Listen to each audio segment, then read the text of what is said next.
What do a wildlife photographer, a biker, an entrepreneur, and a visiting professor have in common? They're all the same person.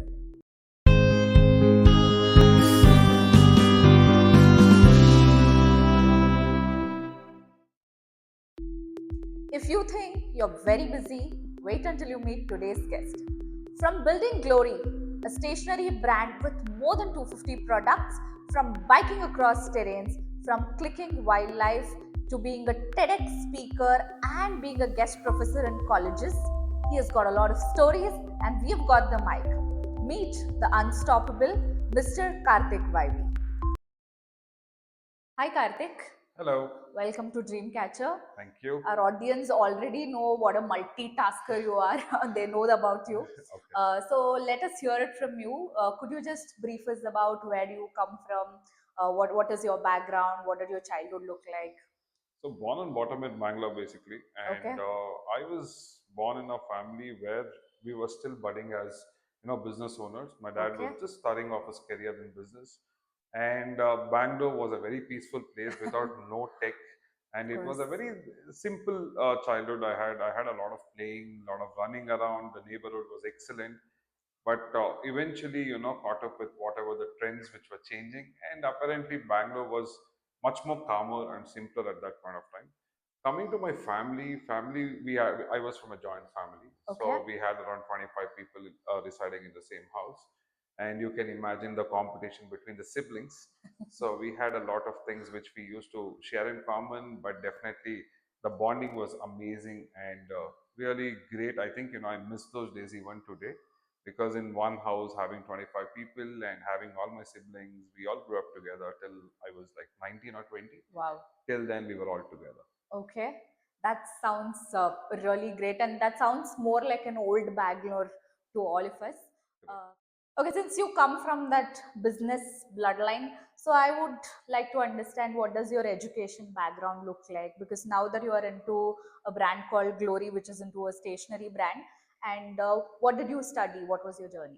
So basically, I was a very notorious guy. I never went to school. I had a Okay. lot of complaints, and my parents had a tough time, changing the schools. Have And now changed. you're always around the schools. Absolutely, because now when I see those books around me, I always felt that why didn't I do that studying whatever was needed when I was in my childhood. But I was a very notorious guy from my childhood. My parents had tough time making sure that they changed 3 to 5 schools, Okay. and I've been all around the place. Made sure I had one of the best childhoods, because I was notorious equally. I was very naughty, getting all kind of punishments from the teachers. Even teachers today also they remember me. So when I go and had a small admission process for my daughter, Okay. I went there, and the principal could recognize me. You're that Karthik, no, the same guy who used to torture me in the class. So I you was were like, that yeah, backbencher. yes, Yes. absolute backbencher. Yes.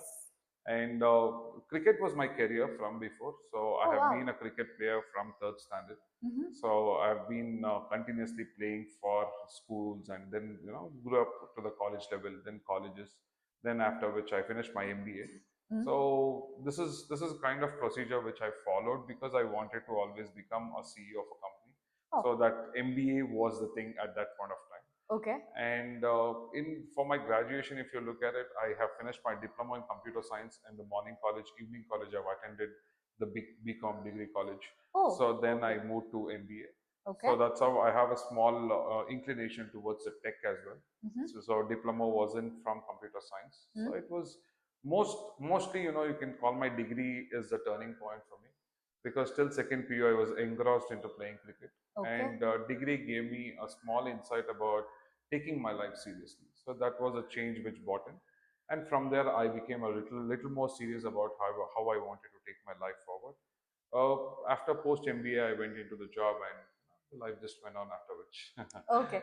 Right. So our audience, while I was introducing him, I missed out to say that he's a cricket player also. I thought he was just living 5 lives in the same lifetime. Now the sixth one comes in. You wanted to be a CEO, and with that thought in your mind, you got into an MBA degree, right? So, when did you start thinking that, because a lot of people don't even know what a CEO is, even when they're in their MBA. So, when did that thought come into your mind? I think it was in midst of this eighth standard, if I'm not wrong. Wow. I felt that becoming a CEO gets you a lot of perks. That's the whole intention. I wanted to become a CEO. Okay. Apparently, that became I can call it as a signboard for me where I had complete focus on becoming a CEO. Okay. So apparently till second PU, or you can take it till degree, I was unsure how to become one. So, but I Okay. wanted to become a CEO. That was Okay. the whole intention behind. Did But you see somebody being the CEO, or do you have any role models, and that's why you want to be a I CEO? was a great fan, or now also I'm a great fan of Ratan Tata ji. Okay. So he's still my role model. Mm-hmm. The way he's driven his empire into a Very true. successful one Very is true. something which I love about him. Keeping that in mind, I had a chance to meet one of the biggies of the industry at that point of time. That influenced me a bit more. Mm. And that gave rise to a small thought provoking where, if you want to become a CEO, it's not that you need to have a tech company. Correct. You can have any kind of a company where, you have a kind of, the whole arena of CEO or management. So this came into the picture in MBA, Mm-hmm. and I started working towards the goal of becoming a CEO from there. Okay. Then I went into work and the CEO fades away. I became an employee. Okay. Then it fades away. Then, the rest journey, once I came into business, it's a different ballgame. All right. But you have been a CEO in your life, Yes. and you did achieve that, Yes. right? Yes. Okay, once you got into the corporate as an employee, so where did you initially start working? For how many years did you work? Tell us more about your journey as an employee. Well, once at that point of time when I was studying, I think 2009, 10, that is when I passed out from my MBA. Okay. And at that given point of time, I had only one goal to get into the MNC, because at that point of time, Bangalore had MNCs, and you had a different respect when you told, you were working in an MNC company. Correct. So this is something which got into my head, and I got through in my first interview for a company which is Volvo. Okay. So then I got a 3 years experience there, and I wanted to shift my gears. And that is when I was looking at predominantly areas where I can work across into the marketing channels. Mm-hmm. And at that given point of time, Oracle was acquiring a lot of companies, Sun Pharma, and they had so many companies which they were trying to acquire. Correct. So at that point of time, I thought, let me get into this complete different ball game of being a marketing manager. So I took over Asia Pacific as a marketing head for Oracle India. Okay. So I used to handle around 11 countries at that point of time, with approximately around 45 to 50 people across, supporting me for achieving my targets. So this is something which happened, and corporate lifestyle gave me a lot of insights. Basically, when you come from a business background, you have a laid back kind of a concept, because you are the owner and you can do anything kind of a concept. Correct. So here what happened was they taught me discipline, time discipline, management, and a lot more multitasking started from there. So that was From the turning Oracle. point. Yeah, that was the Okay. turning point for me. Okay. Because when you talk about multitasking and making a lot of other things which are happening across, but not your business, so all these things came into a loop when I started working in Oracle. It was I had a very tough manager though. So he was sitting in Australia and I had to report to him. So it was kind of little nervous at that point of time, managing a huge team. Okay. And I had just 3 years of experience, but people around me had 8 years, 10 years of experience. And getting them under the loop of your leadership was quite a challenging one. True. But getting into Oracle was also quite challenging. So I'd like to narrate that story. So we had around 847 applications, and there were only 3 roles for this particular division. Okay. So it was a 11-round interview process, and Oh my after God. the 11 rounds, I got into this. And I couldn't still believe that I got into that. But Okay. after 11 rounds, they asked me that, would you want to join? And I was sitting on the table for negotiation. And the package was quite handsome, because Oracle being one of the good paymasters, True. I knew when the payment is coming, so will the pressure be coming. Correct. So I was ready for taking up the pressure as well. But apparently, I had a fantastic team. We had a lovely lifestyle there. I used to do a lot of yoga at that point of time, and my chill out time was on weekends. Unlike now, businesses, you don't have time and you don't have any weekends, weekdays kind of a concept. True. But definitely, yes, I was looking at becoming a corporate guru at that point of time. But as I told you, coming from the business class family, the blood, the veins, everything runs the business. So here I am now into business. Okay. So you told me that there were 11 rounds of interviews. Yes. Do you remember any of them still now? And I were must there any experiences that you think is worth sharing with our audience? absolutely. So there was this round of group discussion. That's a common Okay. round which Yes. usually we Yes. have. So there was a very interesting topic. Women are the best managers. Okay. So this was the topic, and we were around 45 on the table. So at that point of time, everyone were for the particular topic, and me and one of the other person, Vikram. So we both were against the topic. Okay. And we both got selected. So that's a tip again. So when the whole crowd is joining together, so you might have to be a little different. Think a little out of the box, which will make you stand out, because out of 45, 43 are for, and only two of you are against. So the eyes and ears are open, wide open when you're talking. Correct. So that's how you make an impact. So this is a small tip for our viewers as well. Yes. So I think that's something, if at all you're looking at GDs, or if you're looking at, going across and working somewhere, maybe this is something which you can cultivate as a habit, staying away or staying different or thinking out of the box. So these are things which, I followed, and apparently I got through. So when I was talking to you initially, and when I also told my audience about this before we started talking, that you were also into wildlife photography and biking. So where did corporate, wildlife, and biking all that come together? So as I told you, Oracle had a very fixed timing of Monday to Friday kind of a job work. Okay. So Saturday, Sunday was absolutely free. One fine day, one of my friend, Mr. Varun, called me and he told, he was heading to Nagarole to just have some sighting of wild animals. He asked me whether I could come across. Then I was like, okay, why not? Let me try my hands. But never did I have interest in photography. I always used to admire them, but never did I want to click one and make it a hobby kind of a thing. So when I went there, I loved the way the nature treated us, and it was, I think, in this peak season of rains where we had lush greenery, and the smell of the sand. It's pretty much addictive when you go into the forest. So when I went there, I didn't have a camera at that point of time. I was not having a good mobile as well. Okay. So I had a BlackBerry which was given from the company side, but after that, I didn't have much of the cameras, anything. So he gave me one of his cameras, and we start clicking together. Kind of, once I took the camera, the first touch of the camera made me, feel like I had known this for ages. So that's the kind of a feeling I got.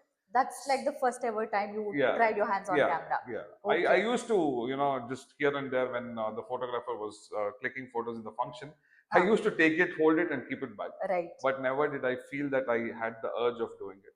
So this is something which started there. When I clicked my first photo of, a deer.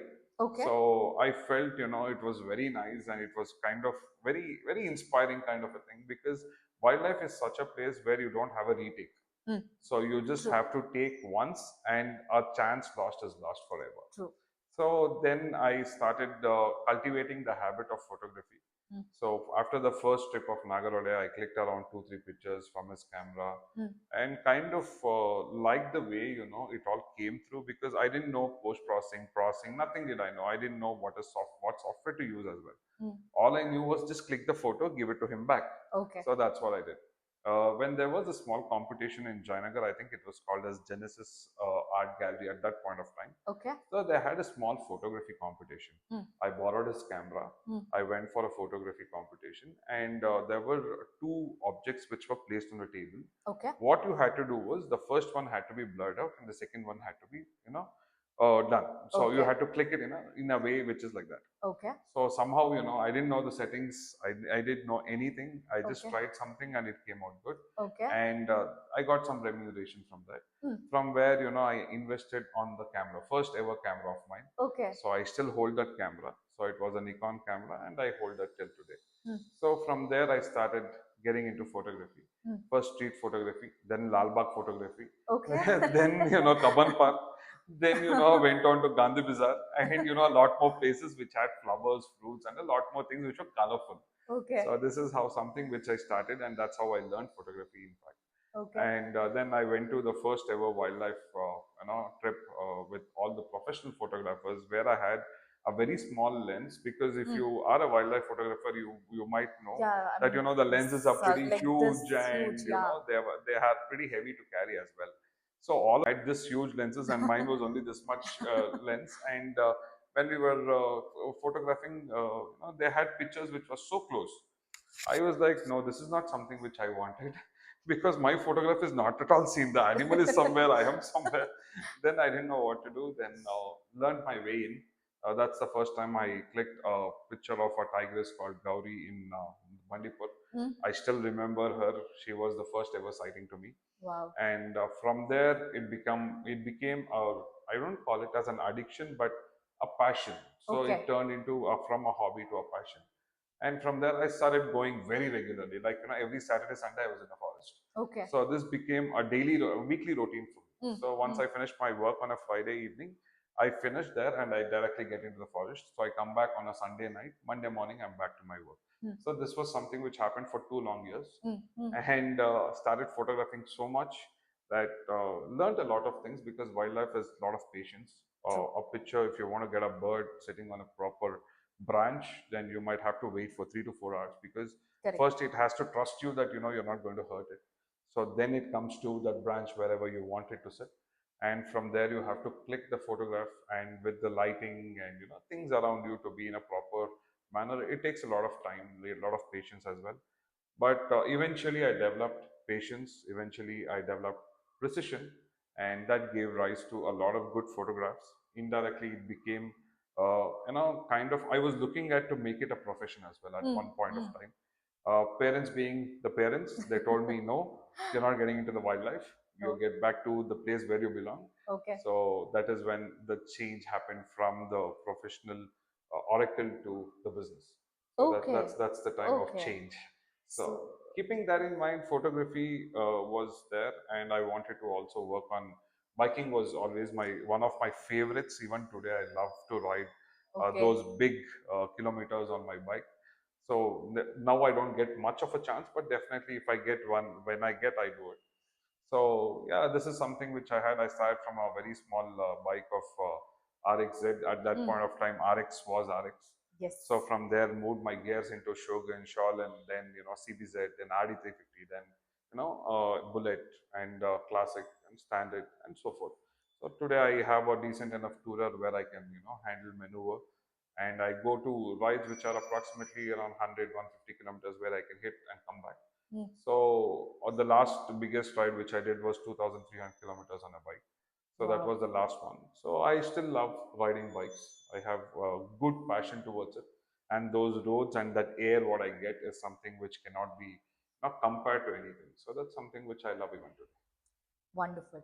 Do you have a bikers group or do you go just Oh yeah, alone I or have a lot of biking groups, but now time doesn't permit. I have a lot of actually when I was about to come here, Mm. we I had a call saying that you're not been actively participating in Sitting in any that group? any group. So we were trying to remove you from the group. I told I'm happy to exit. Please don't remove, because that's a small ego hit. So I'll exit exit on my own. So Okay. I did exit from a couple of groups when before I came here. So Okay. this is something which happens regularly, because I understand that there are a lot of bikers who want to come in, and it's not good for me to block the place where I'm not even True, engaging true. in any participating in any bike rides. So it's been quite some time that I've gone to a bike ride now, so you can understand the whole circumstance in where in what picture I am. But definitely biking is one of my passions as well. Right. So from clicking wildlife to riding bikes, now the conversation has come to the business. So we'll see where this goes. Wildlife and biking taught you discipline, patience, which is very much required for business. And you got into business at the right time. So tell us more about your business journey. Where did you start from? The transformation stage was quite challenging, because for me, from a white collar job to getting into a business where it really doesn't matter if you're in jeans or t-shirt as well, until True. unless you're earning some good money, it really Correct. doesn't matter. But coming from a disciplined lifestyle of being an employee to becoming an employer, this transformation was psychologically, mentally, physically quite challenging for me. Correct. 2014 was the time, I think, I just put my papers on, and 15 was the year where I jumped into business. So when I jumped into business, this whole new concept of going to the office or a shop and opening the shutter and sitting there and waiting for your people to come and buy was quite a challenging task for me. Okay. So I what was the business that you got yeah. into? So this was actually a bookstore which was Okay. called as Sudha Enterprises, which is called as Sudha Enterprises rather. So this is a bookstore which where there were a mix of toys, stationery as well as books. So it was you can call it as a multi-category business area. It was a small wholesale unit. So my uncle started this in 2011, and when I came in, my dad told, "Why don't you take up a line and start doing something of your own?" So that was when I took up this whole Sudha Enterprises as an entity, 2015. Once I came, I saw paper, I saw books, I saw a lot of things which just gave me a lot of. I mean, it was a bigger picture which I was imagining, but Correct. I was not able to accept this basically. So 3 months I came to the office or shop, and then I went back. I told this is not happening. I'll go back to job. So I went back to working again. I worked again for 1 year. I Okay. think With the same company? no, No. Okay. again a different company. So this was basically into corporate events Okay. at that point Okay. of time. I wanted to get into a startup where I could see where my actual interest lies. So that was an experimentation stage. So I went there for 7-8 months, and then I didn't feel good about it because this was also there, that is also running. So I was not able to manage. So that is when I took a leap, saying that okay, let me quit this corporate thing Okay. and come back to where I belong, that is Sudha Enterprises. Okay. And for good, I came back in 2015 end and started off with Sudha Enterprises as, I mean, I started owning it rather. Okay. So that is where it started. So 15, 16, 17 was a learning process for me. I learned a lot of things because at that point of time I was all alone and looking at different stages of how to improve this complete entity. So I understood a few things at that point of time. One was the brand identity. One is making your brand visible. Correct. And ensuring that your brand stays. So keeping these three in mind, I started marketing. So that is when Glory brand was taking a good shape. We had approximately around 20 products at that point of time. And I used to go to the shops, give them a packet, and told them that you can pay me later only after it sells. So Right. that was the kind of marketing where I used to go to Whitefield, Electronic City, Yelahanka. So I used to cover most of the areas. We had a fantastic marketing team. I still remember the name. His name was Sunil, who's the one. He's the one who taught me a lot of things in terms of business. Because at that time, from employee to an employer, that whole mindset was only not able to. I was not able to digest that. So this whole new concept became different for understanding how this concept, how this whole world works. I started joining few networking groups at that point of time. Okay. Till then, I was never into networking, and I didn't have anyone called as business owners or friends because I come from an employee background. Correct. So only the family was there where they used to support. Then started with that. 2018 was a turning point. I did back couple of big orders. Okay. And my dad was into a different business, so it was all alone. So with the help of people around me, I started bagging quite a good number of orders at 2018. Then at that point of time, I thought, my entrepreneurial journey. That is when I made a small difference in the society of for the stationery division. So a lot of things happened. Maybe we'll talk about that in the later part of it. But Okay. 2019, there was a company which I formed because you remember the CEO dream. Yes. So yes. that came to light. So you were running Sudha Enterprises and you opened another business as Correct. well. Correct. Wow. Okay. Correct. Okay. So that was a tech company. So that is when I became the founder CEO of a company. Okay. So it was a dream come true kind of a moment for me at that point of time. Kind of a little hesitant about should I take those steps because I was still taking the baby steps towards Glory brand. I was still hesitant, should I be taking this as well? With the support of my friends and family, I thought let me go forward and let me take up this challenge. It was a hit out or a get out kind of a situation. Working from morning 9:30 to 6 or 6:30 in this business, and from 8:30 to night 1 o'clock in my tech company. Okay. I spent close to around 3 years doing the same thing. That is from 19 to 21, Okay. to make sure both of the companies were stabilized. Due to the pandemic, we had a small hit, but we again rose back and we were onto the on par with whatever we were trying to do. So this is something which happened.